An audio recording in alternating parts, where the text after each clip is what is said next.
ಪ್ರಿಯ ವೀಕ್ಷಕರೇ ನಮಸ್ಕಾರ. ನಾನು ನಿಮ್ಮ ಸಿ ಎಚ್ ನಾರಾಯಣಸ್ವಾಮಿ, ವೀಕ್ಷಕ ಕನ್ನಡ ನ್ಯೂಸಿಂದ. ಪ್ರಿಯ ವೀಕ್ಷಕರೇ, ಇವತ್ತು ಖಾಸಗಿ ಕ್ಲಿನಿಕ್ಕುಗಳು ಎಲ್ಲಿ ನೋಡಿ ತೆಲೆಯುತ್ತಿವೆ.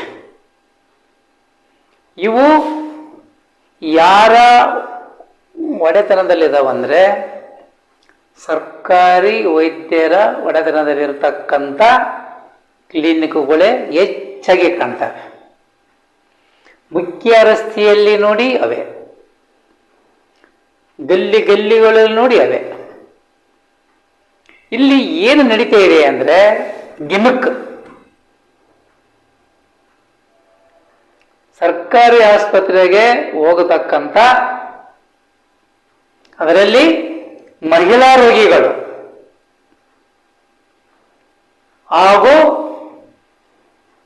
ಈ ಸ್ತ್ರೀ ರೋಗ ತಜ್ಞರು ಇರತಕ್ಕಂಥ ಡಾಕ್ಟರ್ ಹತ್ರ ಹೋದ್ರೆ ಅವರು ಬೆರಳು ಮಾಡಿ ತೋರಿಸದೇನೆ ನಮ್ಮ ಕ್ಲಿನಿಕ್ಕಿಗೆ ಸಂಜೆ ಬಾ.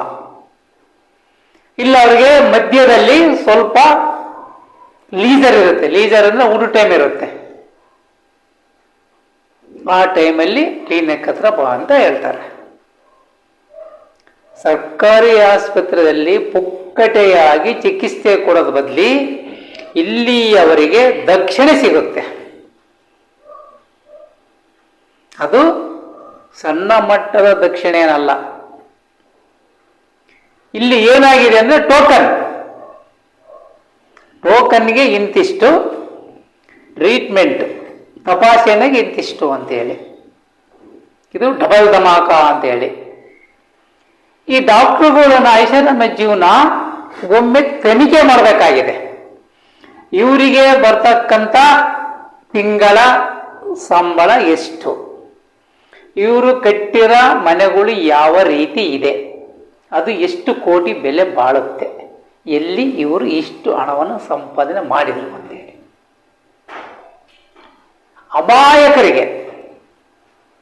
ಅಮಾಯಕರಿಗೆ ಇದು ಭಾರಿ ತೊಂದರೆ ಆಗ್ತಿರತಕ್ಕಂಥ ಒಂದು ವಾತಾವರಣ ಸೃಷ್ಟಿ ಮಾಡಿದ್ದಾರೆ.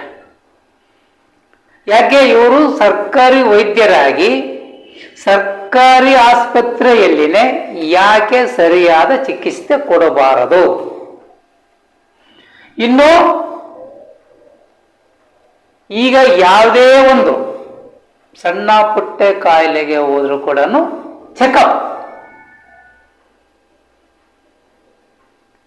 ಬ್ಲಡ್ ಅಂಡ್ ಯೂರಿಯಾ ಚೆಕಪ್ ಮಾಡಿಸ್ಕೊಂಬಂದ್ರಿ ಅಂತ ಸ್ಲಿಪ್ಪು ಬರೆಯೋದು ಎಲ್ಲಿಗಪ್ಪ ಅಂದ್ರೆ ಇವರು ಖಾಸಗಿ ಲ್ಯಾಬೊರೇಟರಿಗಳಿಗೆ. ಅಲ್ಲೇ ಹೋಗಿ ಸರ್ಕಾರಿ ಆಸ್ಪತ್ರೆಯಲ್ಲಿ ಇರತಕ್ಕಂಥ ಲ್ಯಾಬೊರೇಟರಿಗೆ ಅವರು ಬರೆದು ಕೊಡೋದೇ ಇಲ್ಲ. ಯಾಕಂದ್ರೆ ಅಲ್ಲಿ ರೇಟ್ ಕಮ್ಮಿ, ಇವರಿಗೆ ರೇಟ್ ಜಾಸ್ತಿ ತಗೊಳ್ತಕ್ಕಂಥ ಲ್ಯಾಬೊರೇಟರಿಗೆ ಬರ್ಕೊಟ್ರೆ ಅವರಿಗೆ ಇಂತಿಷ್ಟು ಅಂತ ಕಮಿಷನ್ ಇರುತ್ತೆ. ಅಲ್ಲಿನೂ ಕೂಡ ಸಹ ಇವರಿಗೆ ಲಾಭ. ಇನ್ನ ಆಸ್ಪತ್ರೆಯ ಮೆಡಿಸಿನ್ಗೆ ಬರೀದೆ, ಖಾಸಗಿ ಮೆಡಿಕಲ್ ಸ್ಟೋರ್ಗಳಿಗೂ ಸಹ ಇವರು ಬರ್ಕೊಡ್ತಕ್ಕಂಥ ಹವ್ಯಾಸವನ್ನು ರೂಢಿಸ್ಕೊಂಡಿದ್ದಾರೆ. ಅಲ್ಲಿಯೂ ಸಹ ಕಮಿಷನ್, ತಿಂಗಳಿಗಿಷ್ಟು ಅಂತ. ಇಲ್ಲಿ ಬಲಿಪಶು ಆಗೋದು ಯಾರಪ್ಪ ಅಂದ್ರೆ ಅಮಾಯಕ ಜನರು. ಅದರಲ್ಲೂ ಈ ಹೆಣ್ಣು ಮಕ್ಕಳಿಗೆ ಚಿಕಿತ್ಸೆ ಕೊಡ್ತಕ್ಕಂಥ ಡಾಕ್ಟ್ರು JCBಯಲ್ಲಿ ದುಡ್ಡು ಬಾಚಿದಂಗೆ ಬಾಚುತ್ತಾರೆ. ಒಂದು ಕ್ಲಿನಿಕ್ಕಿಗೆ ಯಾರೋ ಒಬ್ಬ ಆ ಕ್ಲಿನಿಕ್ ಹತ್ರ ಮುಂದಿನ ದಿನಗಳಲ್ಲಿ ಹೇಳುವ, ತನ್ನ ಹೆಂಡತಿಗೆ ಸಂತಾನ ಭಾಗ್ಯ ಇಲ್ಲ ಅಂತ ಹೋದಾಗ ಅವರು ಡಾಕ್ಟ್ರು ಟ್ರೀಟ್ಮೆಂಟ್ಗೆ 10,000 ರಿಂದ 14,000 ರೂಪಾಯಿ ಖರ್ಚಾಗುತ್ತೆ ಅಂತ ಹೇಳಿದ್ದಾರೆ. ಎಲ್ಲಿಂದ ತರಬೇಕು? ಅವನೊಬ್ಬ ಕೂಲಿ ಕಾರ್ಮಿಕ. ಇವರು ಕ್ಲಿನಿಕ್ಕಲ್ಲಿ ಎಲ್ಲಿರೋದು ಖಾಸಗಿ, ಅವರು ನಿಜಕ್ಕೂ ಸರ್ಕಾರಿ ವೈದ್ಯರವರು. ಇವರಿಗೆ ಇದೇ ರೀತಿ ಮುಂದುವರೆಗೆ ಬಿಟ್ರೆ ಗೌರ್ಮೆಂಟ್ ಆಸ್ಪತ್ರೆ ಇನ್ಯಾಕೆ ಬೇಕು? ಸರ್ಕಾರಿ ಆಸ್ಪತ್ರೆ ಇರತಕ್ಕಂಥ ಪ್ರಯೋಗಗಳು ಯಾಕೆ ಬೇಕು? ಎಲ್ಲ ಖಾಸಗಿಯಲ್ಲಿ ನಡೀತಾ ಹೋದ್ರೆ. ಅದರಿಂದ ಮಾನ್ಯ ಆರೋಗ್ಯ ಮಂತ್ರಿಗಳು ಜನಗಳ ಬಗ್ಗೆ ಕಾಳಜಿ ವಹಿಸಿ ಈ ಕ್ಲಿನಿಕ್ಗಳ ಬಗ್ಗೆ ಗಮನ ಹರಿಸಿ ಈ ದುಡ್ಡನ್ನು ದೋಚತಕ್ಕಂಥ ಕೆಲಸಕ್ಕೆ ಕಡಿವಾಣ ಹಾಕಬೇಕಾಗಿದೆ. ವೈದ್ಯರಿಗೇನು ಸಂಬಳ ಕಮ್ಮಿ ಇಲ್ಲ, ಲಕ್ಷಾಂಗಟ್ಟಲೆ ಸರ್ಕಾರಗಳು ಸಂಬಳ ಕೊಡುತ್ತೆ.